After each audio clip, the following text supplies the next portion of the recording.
Warrior Bharat के माननीय पूर्व राष्ट्रपति डॉक्टर APJ अब्दुल कलाम के द्वारा लिखी गई पुस्तक है। इस बुक में डॉक्टर APJ अब्दुल कलाम ने अपने अंतरिक्ष और वैज्ञानिक कार्यक्षमता में आने वाले राजनीतिक और तकनीकी चुनौतियों का सामना किस प्रकार किया वो उसका वर्णन किया है। और इस बुक को हम पढ़कर और समझ सकते हैं कि डॉक्टर APJ अब्दुल कलाम आखिर ऐसा क्या काम किए जिससे वो इतने बड़े आदमी बन गए, और हमें ऐसा क्या काम करना चाहिए और कैसे कौन से मार्ग पर जाना चाहिए जिससे हम भी एक सफल और अच्छे आदमी बन सकें। स्कूलमध्ये इयत्ता 10वीमध्ये शिकत आहे।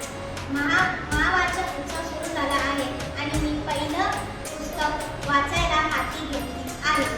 श्यामची आई साने गुरुजी यांनी ही पुस्तक लिहिली आहे। 9 ते 13 फेब्रुवारी 1933 दरम्यान त्यांनी ही पुस्तक लिहिली होती।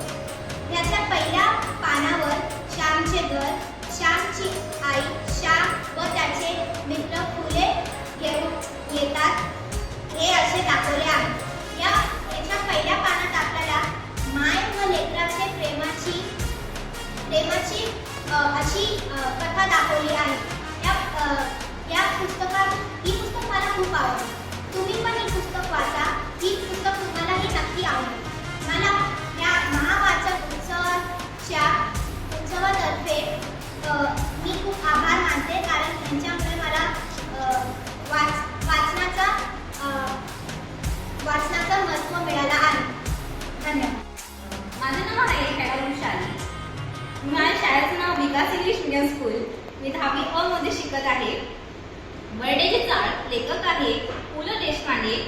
मी वाचलेलं पुस्तक म्हणजे पु ल देशपांडे यांनी काही विनोदी कथासंग्रह बर्डेचे चाळ आहे हे आहे ते पृष्ठभागातली वटवृक्ष असते ते आपण ते पुस्तक वाचल्यावर खूप सारे काही आपल्याला अनुभवले असते। आपल्याला डायरेक्ट आपल्याला मुंबईतली चाळ आपल्याला आठवण येते। त्यातले आपल्याला खूप सारे काही आपल्याला शिकायला मिळते।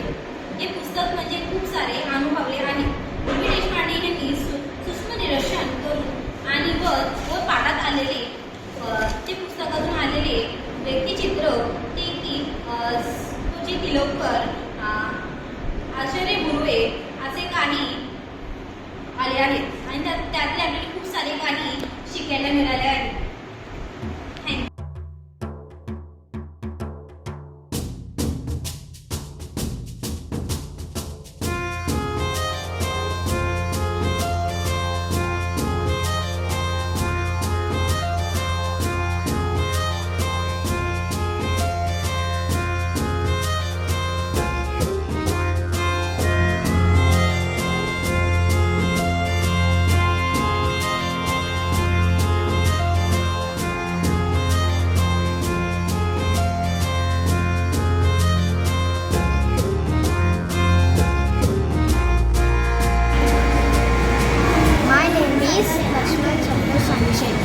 I'm studying in 4th standard.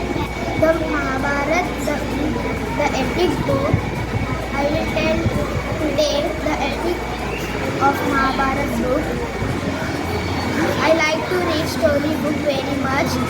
My favorite story book is Mahabharata. The epic in this story there is full information about Mahabharata. In this story, I also learn about our Indian Sanskriti and religions. I love this story very much. Thousands of years ago, King Shanatur ruled over the kingdom of Hastinapur. One day, Shanatur went hunting, searching for a game. He reached the banks of river Ganga. There he spotted a beautiful maiden. Captivated by her beauty, he said, "Oh, beautiful lady, I am Shanatur, the king of Hastinapur. I may know